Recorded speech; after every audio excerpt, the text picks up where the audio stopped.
संसद के बजट सत्र के दूसरे चरण की आज से शुरुआत।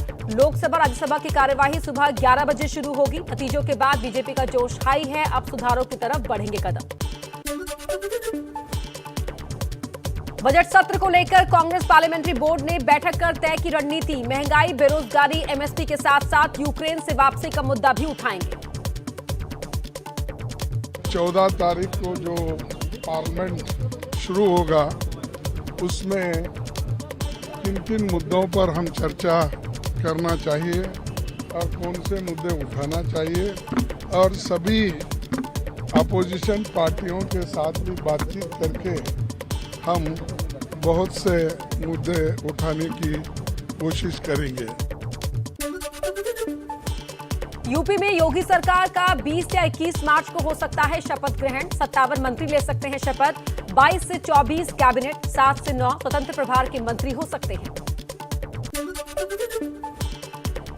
यूपी चुनाव में जीत के बाद सीएम योगी का दिल्ली दौरा। प्रधानमंत्री मोदी से कल करीब 1.25 घंटे हुई मुलाकात। पीएम मोदी ने कहा, आने वाले समय में यूपी को ऊंचाई पर ले जाएंगे योगी।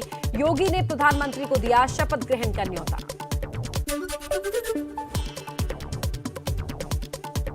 गृह मंत्री अमित शाह से भी मिले सीएम योगी। शाह ने योगी को मिठाई खिलाकर दी जीत की बधाई। बीजेपी अध्यक्ष जेपी नड्डा और रक्षा मंत्री राजनाथ सिंह से भी मिले योगी।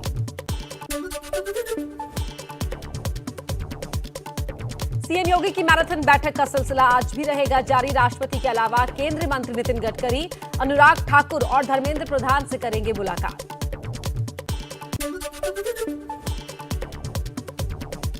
यूपी के गोरखपुर में बुलडोजर लेकर गाजे बाजे के साथ निकले मुस्लिम समाज के लोग। मिठाई खिलाकर बांटी खुशियां।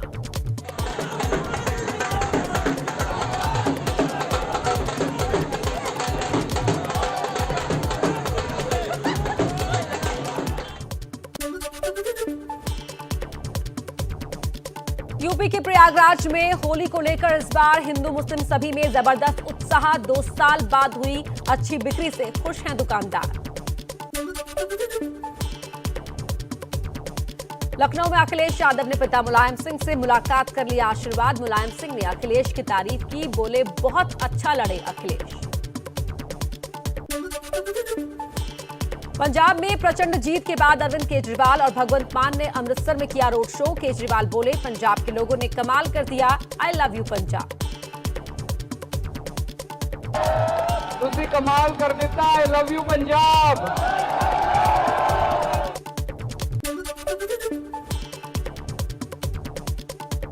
अरविंद केजरीवाल का बड़ा दावा, कहा पंजाब में कोई मंत्री विधायक इधर उधर करेगा तो बख्शेंगे नहीं, जेल भेजेंगे। यहां जो लूट हो रही थी वो बंद होगी। जनता का पैसा जनता पर खर्च होगा।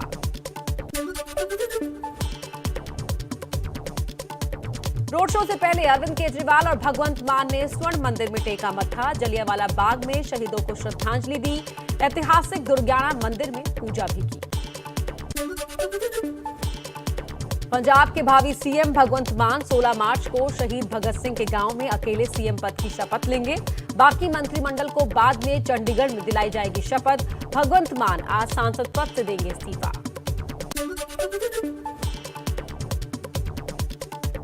पंजाब में अकाली दल की कोर कमेटी की आज अहम बैठक। विधानसभा चुनाव में हुई हार को लेकर होगी चर्चा। पंजाब के पूर्व सीएम कैप्टन अमरिंदर सिंह पर सोनिया गांधी का बयान। सूत्रों के मुताबिक सोनिया ने कहा, मैं जिम्मेदार हूं, कई लोग बदलना चाहते थे लेकिन मैं उन्हें बचा रही थी।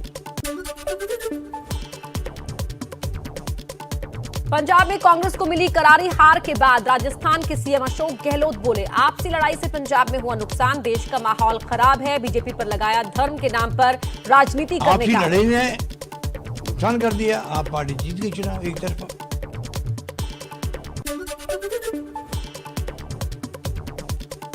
पांच राज्यों में हार के बाद कांग्रेस कार्यसमिति की बैठक में हुआ मंथन। सूत्रों के मुताबिक सोनिया गांधी ने कहा, परिवार पद छोड़ने को तैयार, लेकिन ज्यादातर सदस्यों ने सोनिया के अध्यक्ष बने रहने का किया समर्थन। विधानसभा चुनाव के इस जनमत को विनम्रता से स्वीकार करते हुए एक सतर्क और जीवंत विपक्ष की भूमिका निभाएगी।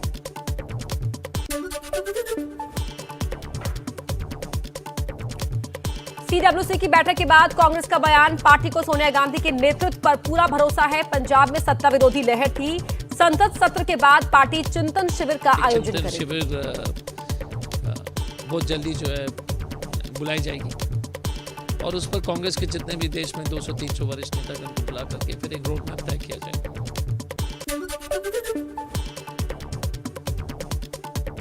सूत्रों के मुताबिक कांग्रेस वर्किंग कमेटी की बैठक में राहुल गांधी को सक्रिय होने के लिए कहा गया। कार्यकर्ताओं और नेताओं से मिलने की सलाह दी गई।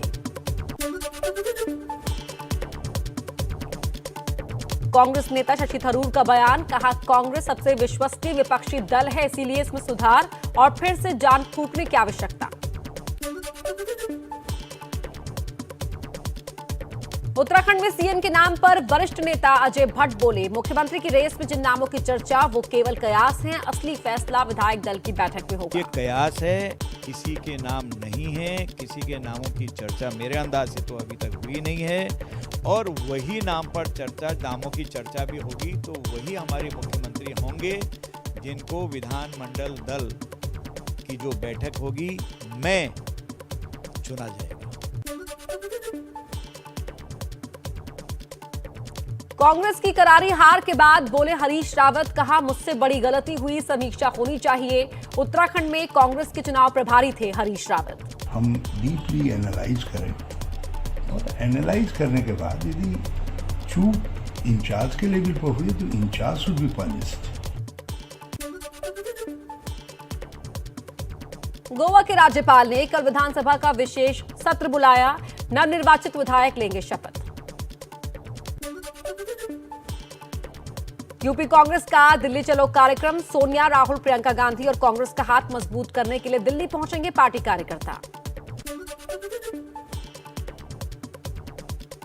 दिल्ली में आम आदमी पार्टी करेगी बीजेपी मुख्यालय का घेराव। एमसीडी चुनाव को लेकर आम आदमी पार्टी का प्रदर्शन। पूर्व केंद्रीय मंत्री शत्रुघ्न सिन्हा पश्चिम बंगाल के आसनसोल से टीएमसी के टिकट पर लोकसभा उपचुनाव लड़ेंगे। बाबुल सुप्रियो बालीगंज से विधानसभा उपचुनाव में उतरेंगे।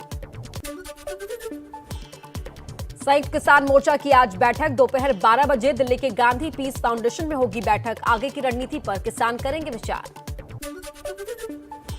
महाराष्ट्र के पूर्व गृह मंत्री अनिल देशमुख की जमानत अर्जी पर सेशन कोर्ट आज सुनाएगा फैसला। अनिल देशमुख को ईडी ने मनी लॉन्ड्रिंग केस में किया था गिरफ्तार। दरअसल 9 मार्च को भारत के एक मिसाइल रखरखाव के दौरान तकनीकी खराबी के चलते अचानक फायर हो गई थी और 124 किलोमीटर दूर पाकिस्तान के बहावलपुर इलाके में मियां चुन्नू में गिरी थी।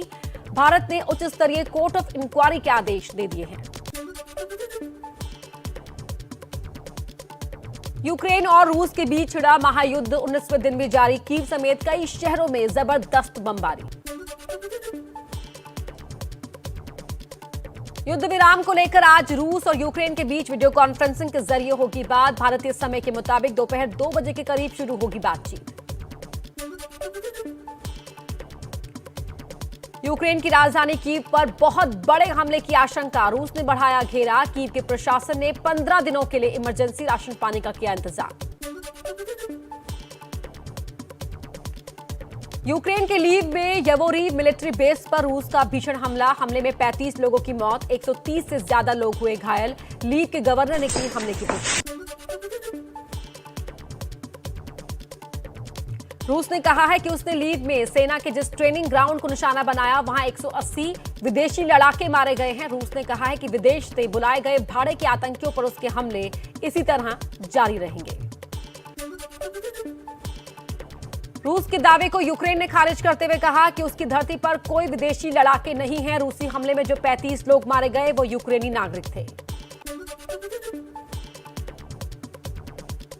रूस के हमले में तबाह यूक्रेन के मिलिट्री ट्रेनिंग कैंप का हमले से पहले का वीडियो आया सामने। तस्वीरों में यूक्रेनी सैनिक मुकाबले की तैयारी करते दिखे। लीव रीजन में इसी कैंप पर रूस ने मिसाइल अटैक किया है।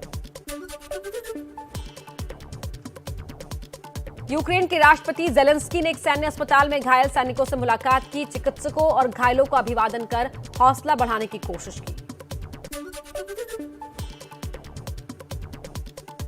रूसी हमलों के बीच यूक्रेन के नागरिकों के हौसले बुलंद। लीव में यूक्रेन का राष्ट्रगीत गाते नजर आए ओपेरा सिंगर।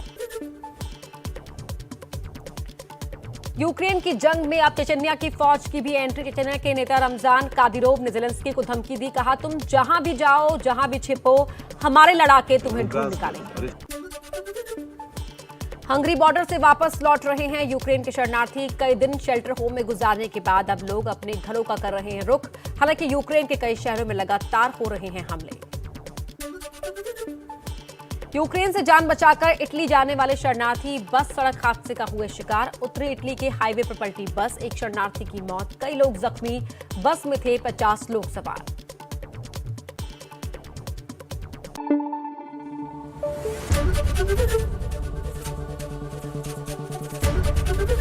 एबीपी न्यूज आपको रखे आगे।